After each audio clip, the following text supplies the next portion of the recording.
The Orlando Magic showed the difference between good teams and great teams. It wasn't perfect, but they got the job done, willing themselves to victory over the Chicago Bulls today on Locked On Magic.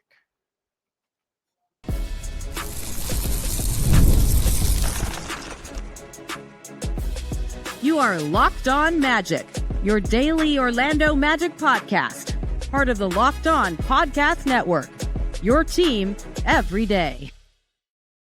And you are indeed Locked On Magic. Today is December 1st. It will be December 2nd, 2025. My name is Philip Rossman-Reich. I'm the senior writer over at OrlandoMagicDaily.com, credentialed member of the Orlando Magic media since the 2012 season. On today's episode of Locked On Magic, it wasn't pretty. It wasn't how the Magic want to play, and we'll talk about that in a minute. But the Orlando Magic will themselves to victory thanks to their new acquisition, how Desmond Bane helped the Magic grow from a good team to a potentially great team with a win like this. We'll get to that coming up here in just a moment. First, we want to thank you again for making Locked On Magic part of your day every day. No matter when you listen to us, whether it's first thing in the morning, whether it's right when we upload, we truly appreciate you making Locked On Magic part of your day every day. We truly appreciate you making Locked On Magic a daily part of your day by being one of our Orlando Magic dailies, an everydayer. That means you're listening 5 days a week on the weekends when we post. We're part of your regular podcast rotation. We are your first listen of the day. You can find the Locked On Magic wherever you download podcasts. Thank you for making Locked On Podcast Network the #1 sports podcast network. Today's episode of Locked On Magic is brought to you by FanDuel. Right now, new customers can bet just $5, and if your bet wins, you'll get $300 in bonus bets to use across the app. Head to FanDuel.com to get started. We've been talking a lot about how great the Orlando Magic are at everything. Like their offense is flowing, their defense is flowing. This is a team that in so many ways over the last 10 games really has found their center, has found who they are and what their formula for victory is. And there have been some hiccups along the way, but this is a team that knows exactly what to do to win. And ultimately the question is, what happens when it doesn't work? What happens when the offense doesn't work? Well, we saw that on Friday night when the defense stepped up. What happens when the defense doesn't work? Well, we saw that a little bit in Boston. Not great, but obviously that game we kind of throw out. What happens when both are not doing what they're supposed to do? What happens when the shots won't go down, when the process isn't netting the results, when the defense is a lot tougher than it looks? How does this team respond? How does this team find a way? That is the unknowable question. And if you are a great team, not merely a good team, not merely a playoff team, but a team that can compete against anybody, that can win against anybody, you find a way nonetheless. No matter what you have to do, no matter how ugly it is, no matter how much it doesn't quite go, you bide your time and you wait to get back to your identity. This is what the great teams do. This is what the Magic did in the late aughts. This is what the Thunder do every night, it feels like, when they, pull games out of nowhere. Now, the Chicago Bulls, all due respect to our friends from Locked On Bulls and our friends from Chicago, the Chicago Bulls are not a team that you're necessarily thinking, oh, this is a game where we have to pull out all the stops. They're a team that allows you to make mistakes, but they're a team that still stresses you in some really important ways. And we're going to talk about that and how the Bulls stress the Magic. But at the end of the day, the Magic were down 15 midway through the third quarter.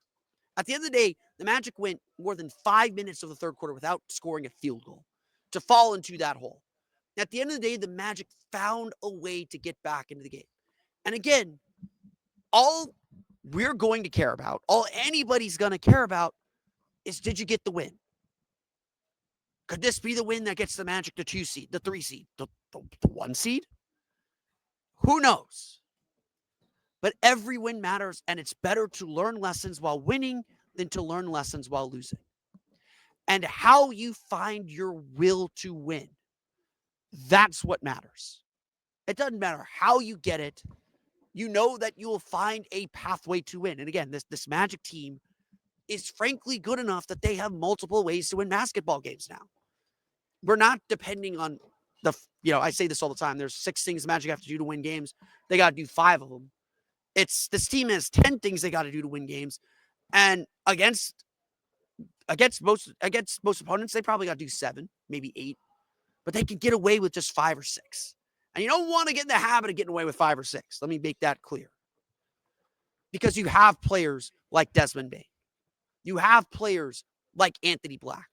You have players who are capable of stepping up and delivering what you need. The Magic showed the will to win in this game. The will to win in a way that this, frankly, franchise hasn't shown very much over the last 15 years. Not since those heydays of Dwight and Jameer. And I don't want to blow this game out of proportion, but as Desmond Bane said after the game, when I asked him this, being able to will yourself to victory in this moment in a game like this, that's what separates the good teams from the great teams. That's what separates being a nice playoff team to a team that can go deep into the playoffs. And it is just early December. But these lessons are going to be valuable. Desmond Bane led the charge once again. Second straight game with 37 points. He scored 18 of those 37 in the fourth quarter. Took over 2 very key parts of the game. Second quarter of the game when the Magic were struggling and playing from behind to get back into the game and take a little bit of a lead. And the fourth quarter when the Magic needed baskets.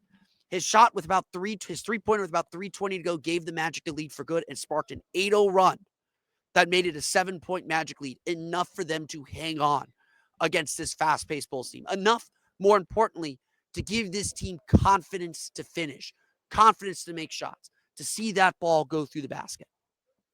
This is why the Magic got Desmond Bane, by the way.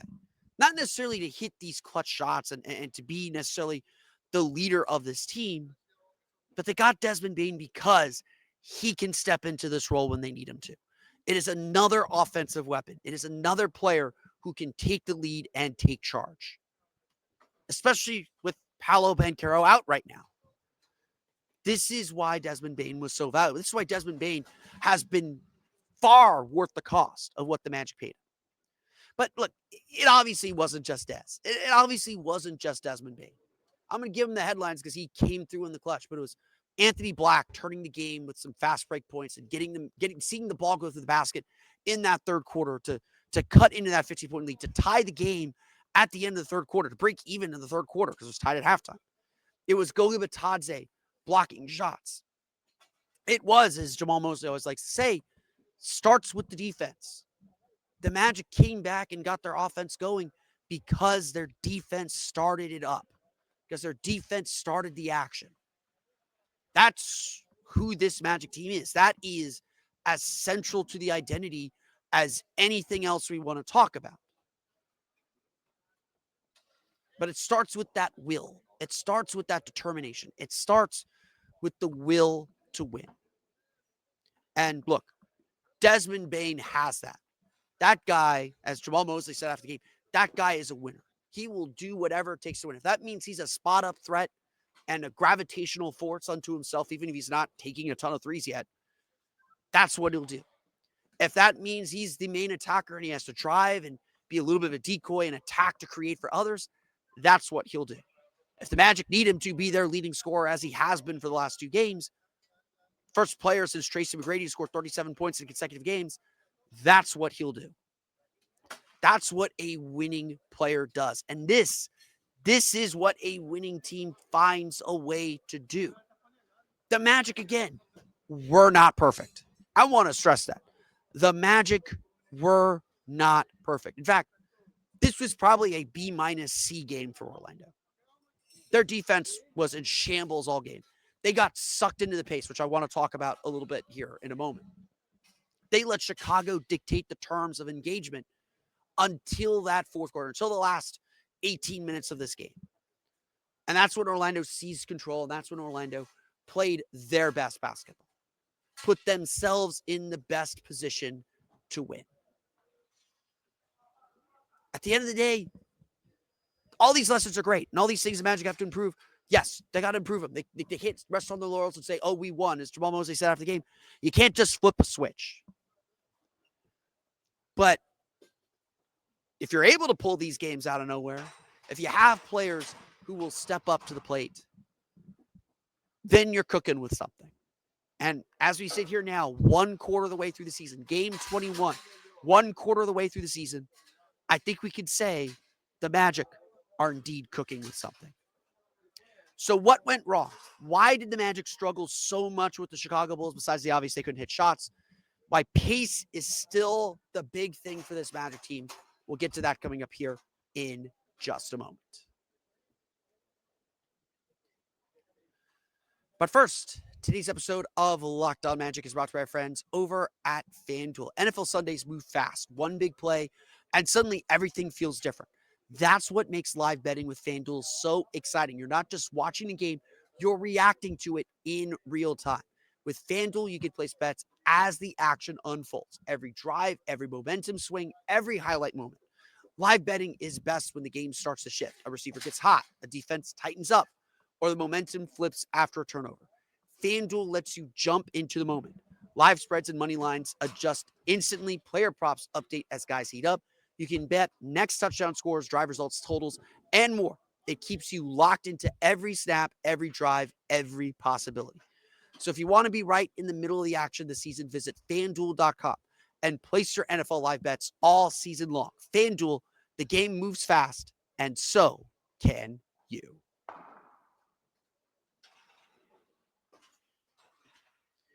We want to thank you again for making Locked On Magic your first listen of the day, and thank you for helping make the Locked On Podcast Network the #1 sports podcast network. We have talked a lot through the course of the season about pace. It was the obsession in the preseason. The Magic were determined to play faster. They were going to get out in transition more. And again, largely successful. Again, Orlando had 19 fast break points in this game.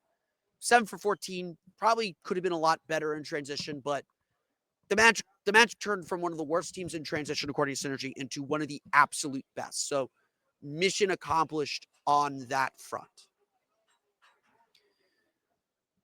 But the one thing that has changed a little bit, but not as much as we thought, was pace.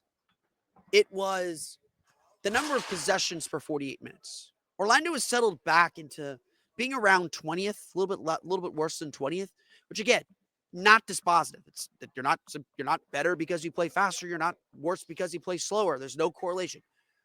You got to find the right tempo for you. You got to find the right rhythm, the right flow for you. And that's what the Magic are still searching for. The Magic have found it better, but there's still this habit of getting a little frenetic, getting a little frantic, of not sticking to a tempo that you can control, especially when you're playing fast teams. The Magic will play the Miami Heat on Friday. And obviously, 1 week from Tuesday, here at the Kia Center, a huge NBA Cup quarterfinal game against the Miami Heat as well. So you get all that. Like you're gonna be seeing these teams that want to speed you up. And the Magic are still kind of liable to get sped up.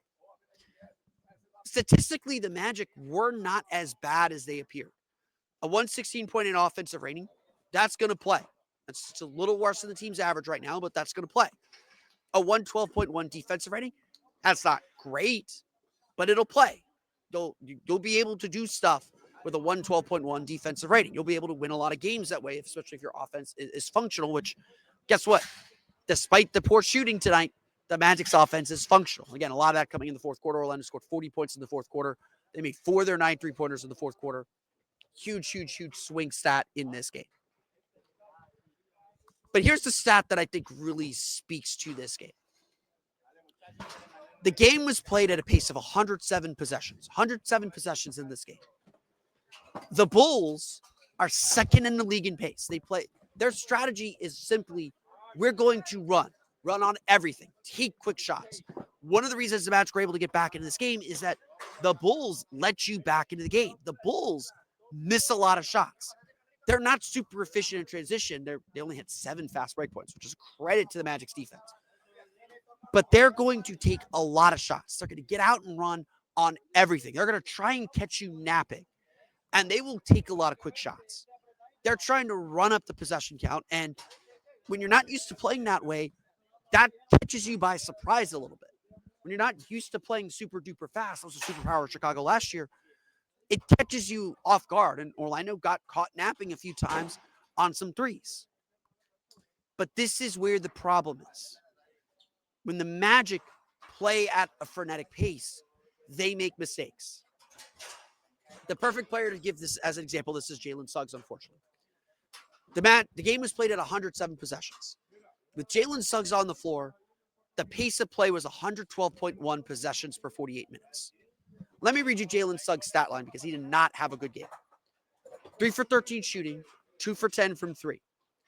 4 assists, 5 steals, 4 turnovers, 1 block.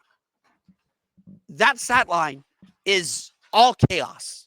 And look, Suggs is in there to introduce chaos. He is in there to be a defensive playmaker. But the reason why there's all these doubts about him playing point guard and doubts about him as this team's lead guard is how easy it is to kind of speed him up. For him to get a little bit over his skis, to get a little overexcited about whatever, to get a little overexcited about games that are played at this fast pace. That's what happened Monday night. That's what happened in this game. And it was the reason why the Magic struggled to find their rhythm on either end, why this turned into a little bit of a track meet. Orlando doesn't want to play track meets. As Jamal Mosley said after the game, we want to be selective about when we run. We want to pick our spots of when we run. We want to run with purpose. And that's key because it's not about pace. The Magic are playing faster. They're getting up the court quicker. That's all good. It's obviously benefited them. They're one of the best transition teams in the league. They've been smarter about getting out on fast breaks. They've been better, and that's been good for this team. It's about tempo. Again, and I'm defining my terms here. Pace is simply the number of possessions, the speed at which you're playing. Tempo is the control of that speed. Tempo is dictating the speed that everybody's playing with. And again, that's why Tyus Jones, despite his statistical problems right now, is doing some really good stuff. He controls and helps set that tempo so that this team can be successful. And again, the Magic are winning his minutes now, and he's playing a little bit better. The scoring isn't there, obviously, but I want you to watch how the team plays and reacts on offense when he's in there. Obvious defensive problems, I'm not going to deny that. And obvious defensive problems in this game, too. The Magic have gotten better at establishing their tempo and establishing the rhythm with which they want to play. They've gotten a lot better on that front. But there's still a lot of work to do.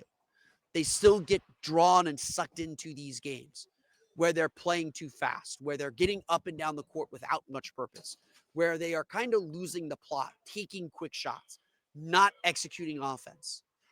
Now, obviously, there's another side to this. They could play too slow at times, like they did in the fourth quarter against Detroit, like people accuse Paolo Banchero of doing.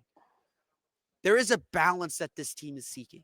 And again, one game against a weird opponent. There's weird opponents out there. This is an opponent that forces you to be disciplined in this manner. And even if you're not, you still have a chance to win. The Magic were better about it in the fourth quarter.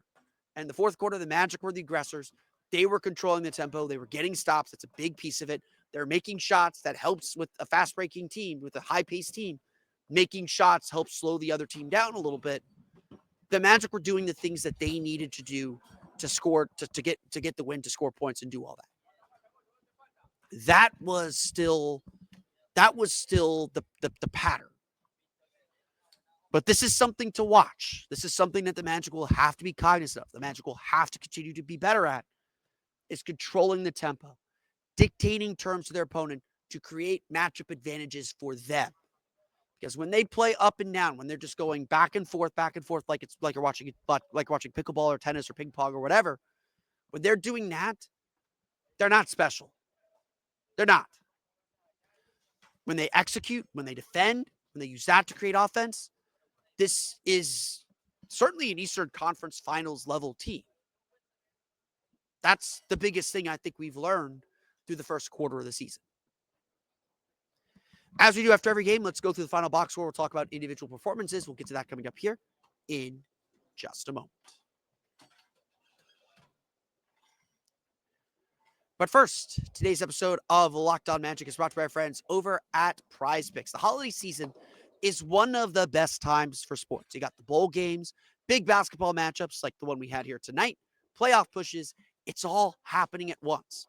And while we're all making choices every day, one of the most fun places to make the right call is PrizePicks. PrizePicks is the easiest way to get in on daily fantasy. Just pick more or less on at least 2 player projections, lock in your lineup, and you're in the game. It's simple, fast, and available in 45 states, including right here in Florida. Creating a lineup takes less than a minute, and the app makes the whole process smooth and intuitive. You can choose from a huge range of unique stats like fantasy score, field goals attempted, free throws made, turnovers, whatever fits your strategy, whatever, frankly, you're comfortable with, because there are no giant player pools. There are no weird scoring systems or salary caps. It's just you versus the numbers. Deposits and withdrawals are quick and easy, which keeps everything flowing. PrizePicks is my favorite fantasy game to play, and it'll be yours too. Download the PrizePicks app today and use code LOCKEDONNBA to get $50 in lineups after you play your first $5 lineup. That's code LOCKEDONNBA to get $50 in lineups after you play your first $5 lineup. PrizePicks, it's good to be right.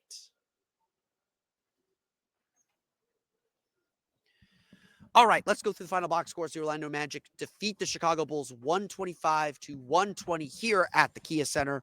Again, not the way the Magic want to win. Like, certainly entertaining for the Peacock crowd, certainly entertaining for the national TV audience that subscribes to Peacock. Another just gritty, gutsy win. And at the end of the day, a game where things did not go perfectly. The Magic did not play well, but they got the victory. And again, Stan Van Gundy used to say this all the time. Learn your lessons while winning. Learn your lessons while winning. You got to take some hard losses, and a loss is probably coming here pretty soon. But learn your lessons while winning. Get wins, and then worry about getting better the next day. Because at the end of the day, winning is what you're judged on, and winning helps you advance and climb these standings. Desmond Bane, like I said, hero of the game. Absolutely. Like, Desmond Bane looks comfortable with this team now. He looks like he understands where his spots are. He is playing with a ton of confidence, a ton of aggression. It was only a matter of time. The only thing we're missing is his three-point attempts. He took 7 in this game, so he did get his three-point attempts up eventually. 3 for 7 from 3, 10 for 10 from the line. Love that. 12 for 17 from the floor overall. 18 of his 37 points, in the fourth quarter to help the Magic get this win. Of the Magic starters, he was the only positive starter, +7 in the game for whatever that's worth. Again, bench groups won this game for Orlando. The Bulls are a little thin on their bench right now with some of the injuries that they have. Had to play Josh Giddey, had to play Nikola Vucevic, had to play Matas Buzelis. Heavy minutes because they just don't have a lot to work with right now. And again, like Trey Jones had a really nice game. So they're a dangerous team. I don't want to poo-poo the Bulls too much, but the Magic willed their way to victory. And look, Desmond Bane made big shot and big play after big shot and after big play. A really, really, really impressive victory for the Magic. Really, really impressive game for Desmond Bane. Franz Wagner, kind of a steady drumbeat. Again, like, I'm a big fan of the drumbeat, the guy who's just going to be consistent every night. 25 points, 11 for 18 shooting, 3 for 3 from the foul line, 7 rebounds, 2 assists, did have 5 turnovers, got caught a few times around the paint in the basket. Bulls did a really good job crowding him. 3-point shooting wasn't there. Orlando shot just 9 for 33 from 3. Again, I believe they were 4 for 9 in the fourth quarter.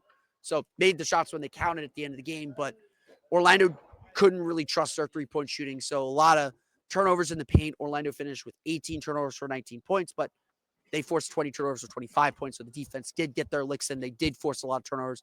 Again, just a very frenetic, hectic game in a lot of ways. There's a lot of possessions where Magic got a turnover, went down in transition, flubbed the transition play. Bulls came back, made a shot or another turnover, and then you're going back and forth. Again, that's not the game the Magic want to play, but that's the game they found themselves in for a good chunk of this game.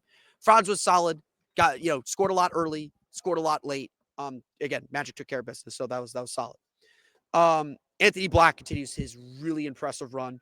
22 points, 8 for 15 shooting, 2 for 5 from 3, 4 for 6 from the foul line, 9 rebounds, 3 assists, 2 blocks for Anthony Black.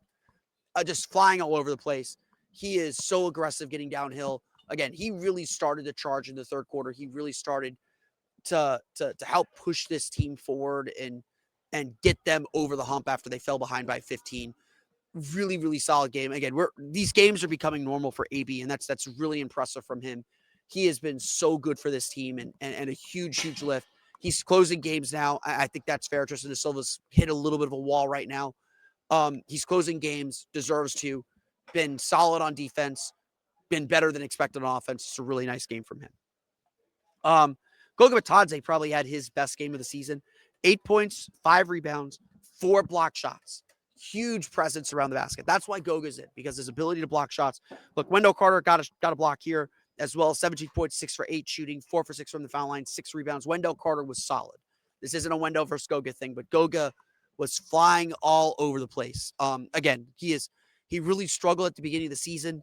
He is playing so much better now. He has been more consistent, a better presence around the basket, more consistent offensively, not completely lost on that end. Just looking a lot better, looking a lot more comfortable as well. Again, everyone's just sort of settled into their roles now, and that's helped them find their place and find their rhythm with this team.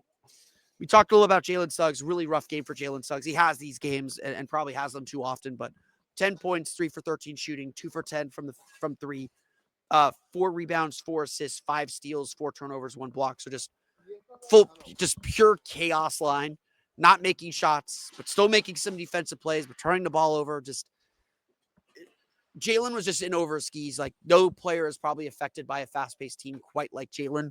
I think even we saw this on opening night against Miami, and it'll be challenged Friday, and it'll be challenged next Tuesday as well, that Suggs has to be more composed and have more composure on the ball. And I think that's going to be the challenge for him.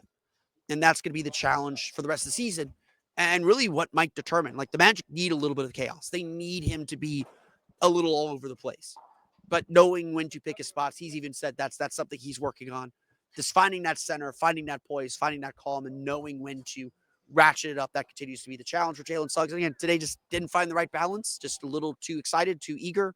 And he struggled for it. Maybe he makes some shots, things calm down. Certainly it's a different game if Jalen Suggs makes the shots, because, like, there were open shots, like, there were good shots. I'm not complaining about the looks that he got for the most part, but there are a few that were quick early in the shot clock.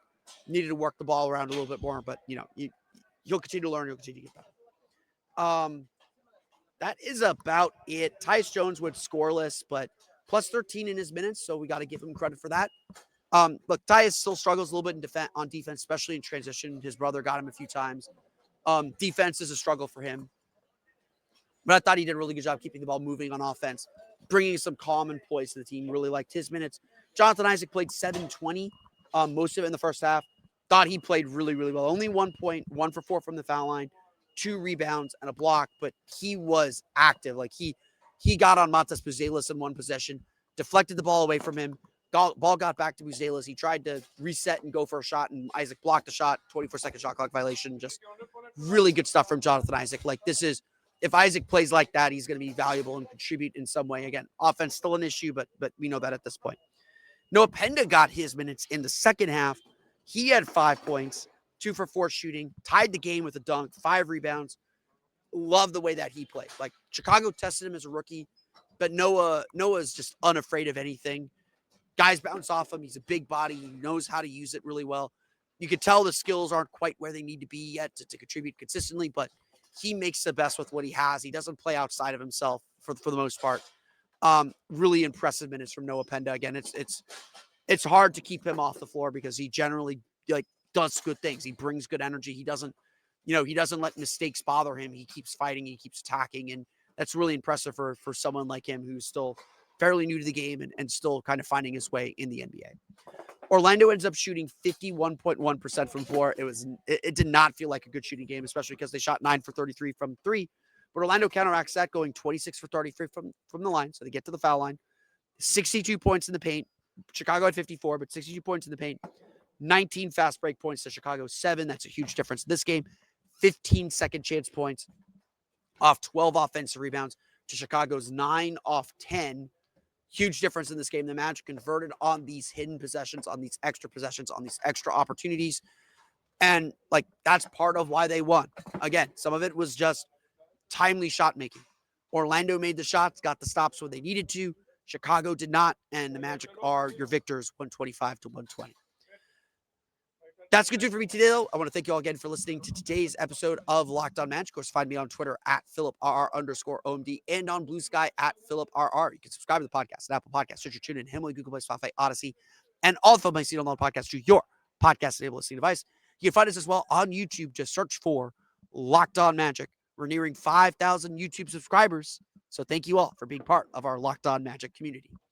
For the latest on the Orlando Magic, be sure to check out OrlandoMagicDaily.com. You can find us on Twitter at OMagicDaily. And for even more Orlando Magic content, be sure to check out my Patreon page, the Orlando Magic Hub, at patreon.com/Orlando Magic Hub. As always, thank you for your support. Now that you're done making Locked On Magic your first listen of the day, go make Locked On Fantasy Basketball your next listen. Josh Lloyd hosts the #1 fantasy basketball podcast, giving you daily tips and helping you win your league, all while making you a smarter NBA fan. Find Locked On Fantasy Basketball on YouTube or wherever you listen to podcasts, all part of Locked On Podcast Network. It's your team every day.